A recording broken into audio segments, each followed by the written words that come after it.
Hey guys, sorry for the delay in the videos. Just been doing work stuff and just had a lot going on here recently, but we're going to jump right back into it.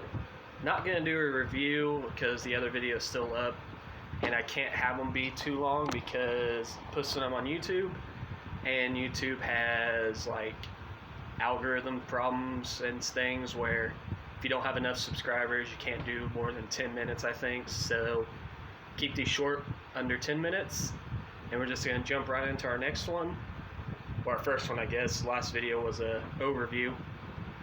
We're going to do Christology, which is the doctrine of Christ. Who was Jesus? What does Christ even mean? Those types of things. We're going to break through and go through that, which is one of my favorites. I think if you were to rank them, which they're all equally important, but this one, in our human perspective, is probably one of the most important ones.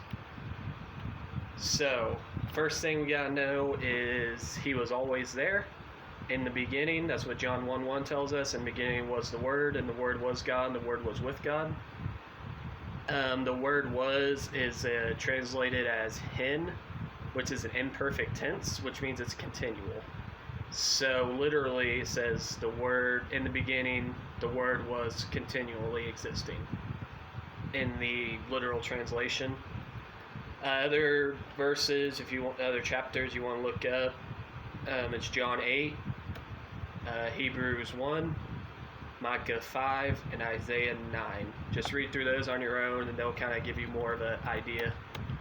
The second thing that we're going to talk about is the prophecies. So in Genesis 3:15, it kind of gives a prophecy of the virgin birth, that he would be born of a virgin, Mary, as we know. And some others, Genesis 9:26 talks about Shem. Genesis 12:2 goes through Abraham. Genesis 17:19 is Isaac. Genesis 25:23 is Jacob. Genesis 4:9-10 is Judah, and then 2 Samuel 7:12-16 talks about David. And those are all prophecies about who the Christ was.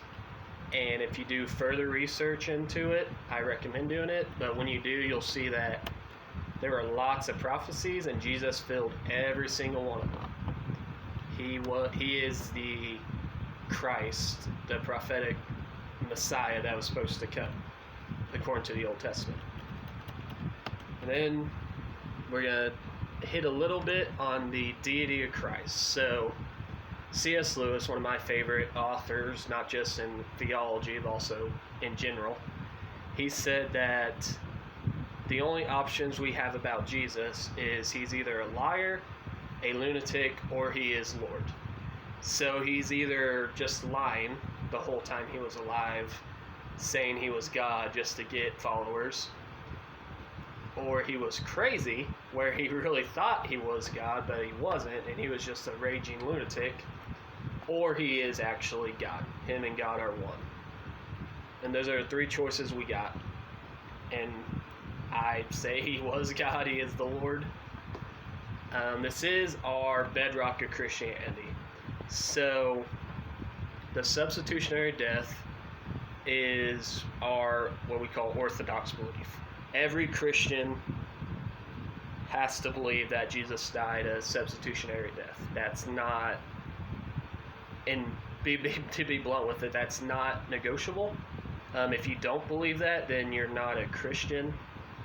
You may say you are, you may go to a church, but if you don't believe that Christ died a substitutionary death, meaning he died so we didn't have to, then that's not Christianity, that's something else entirely. If he wasn't infinite, if Jesus wasn't God, if he wasn't infinite, then his death would not have the infinite value that it has. But on the same token, Jesus was also fully man. So he was fully God and fully man. So he had to be, because he had to represent us. If he was just God and he died, that wouldn't really matter to us because we are not gods. So he had to represent fallen mankind. And another thing, if he was God, then his death would not have been real. it would have been just an illusion just to make us think he died. But if he wasn't a man fully, then he would not have died at all. It would have been an illusion. So he had to be fully man so that his death would be a real death and that he would conquer it. A couple proofs that is seen in the Bible. He had a true body of flesh and blood. He bled, he hurt, and in a sense he hurt. He had normal development. You read he was a kid, he was a preteen, he went through normal stages of human life. He had a soul and spirit. He cries, he feels things in his soul and his spirit. He had human characteristics. Like I said, he cried, he felt, he had certain emotions. He had, he reacted to things in a human way. And he had human names. He was a brother, a real brother. He was a son. He was a cousin to somebody. He had all these names, all these human names. So he is fully God and fully man. And then that leads us to his death, the death of Christ, which is the really big part. This is where we're going to spend most of our time. So first, like I said, his death was a substitutional death, meaning he died for us. In the Greek, if you read Matthew 20:28, it says, "The Son of Man did not come to be served, but to serve and to give his life a ransom for many."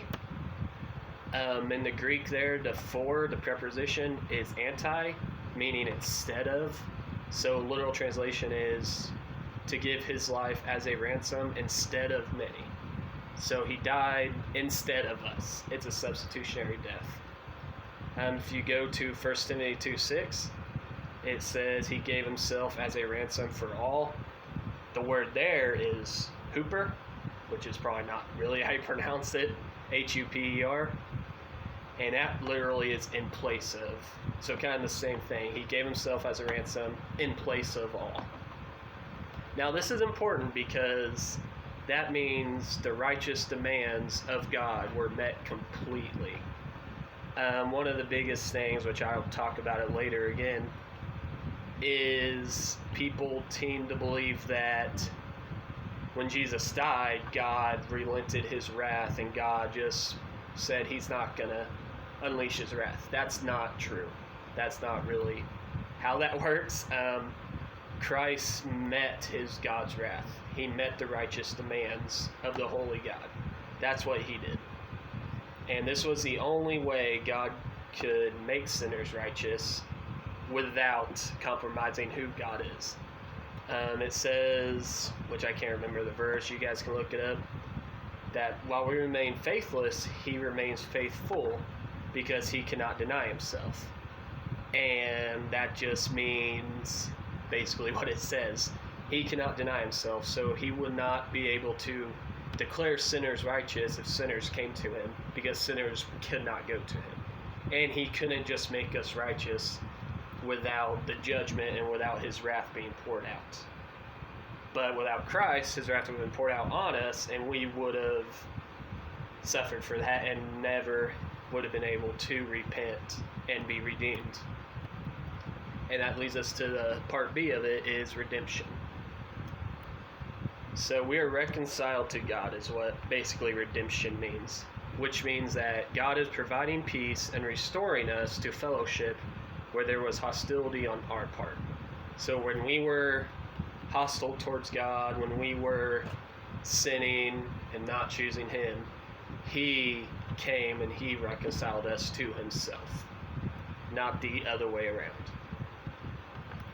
So another big word here that we'll talk about is propitiation, which is located in Romans 3:25. And just kind of like how we talked about before, it's kind of the same. It means that the righteous demands were met. They weren't just thrown away. They weren't tossed to the side. They were actually met and completed. So you can read Romans 3:25 and actually all of Romans 3, and that will give you more of an idea on that. And then we talk about forgiveness. So in Colossians 2:13, it says that I was looking at something. That God has forgiven us all of our transgressions. So forgiveness comes from the root word for grace. So how do you would translate that almost literally is to forgive out of grace. So when we talk about forgiveness in a church setting with God and Jesus and everything we're talking about, it means that to forgive out of grace. And that's very important. I'm not going to talk about grace a lot in this one. However, I will be here soon.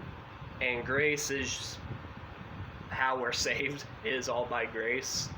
So I could probably do a whole video on that if people wanted to see that just as its own. But that's what forgiveness means when we talk about forgiveness in the Bible. And then the last bit here, we're going to talk about the resurrection. So the resurrection does many things. First, it validates the Christian faith. We would all be liars. None of this would matter if he stayed dead.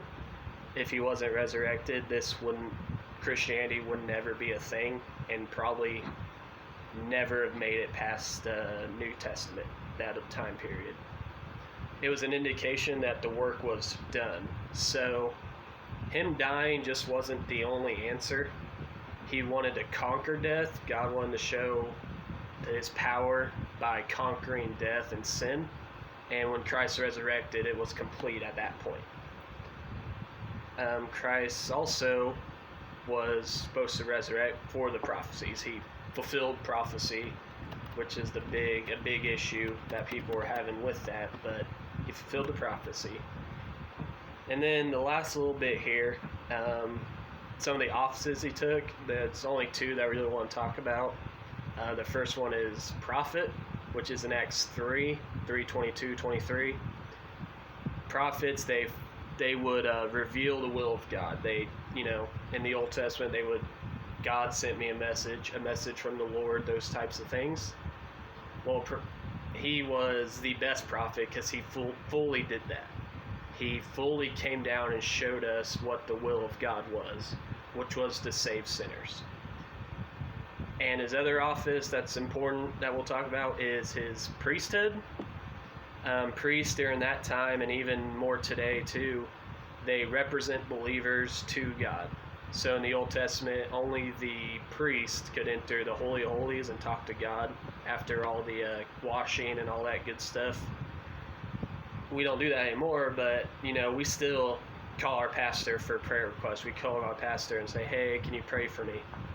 And Christ is the best priest because he is at the right hand of God doing exactly that.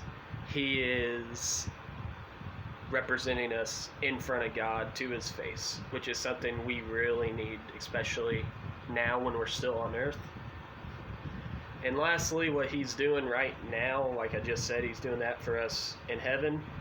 Here on earth, he is still building his church. He's still directing and nurturing it and cleaning it and just kind of growing it. He's still doing that today. He's still the Holy Spirit's here on earth helping, and everything should be going good. We kind of get in the way sometimes. However, he's still on earth. He's still with us. He's still growing the church. And what we need to do is just pray and see where we can help, see where work is being done, and go and help with that work. So that's a basic rundown of Christology, basic rundown of who Christ is. Any questions, comments, concerns, you can private message me. You can comment on here as long as it's not causing issues. The last thing we need on social media is more issues. But just let me know. I think next we're going to do the doctrine of the church, I believe, is the next one I have lined up, which should be really fun. That should be a good one to talk about. And if you don't see any different videos, if you guys have any ideas or any questions that might have a longer answer than just like a text message or a DM, comment, message me. I will do the best I can to answer. And if I can't answer it, I can direct you to people or verses that will. And God bless you guys. Thank you for listening.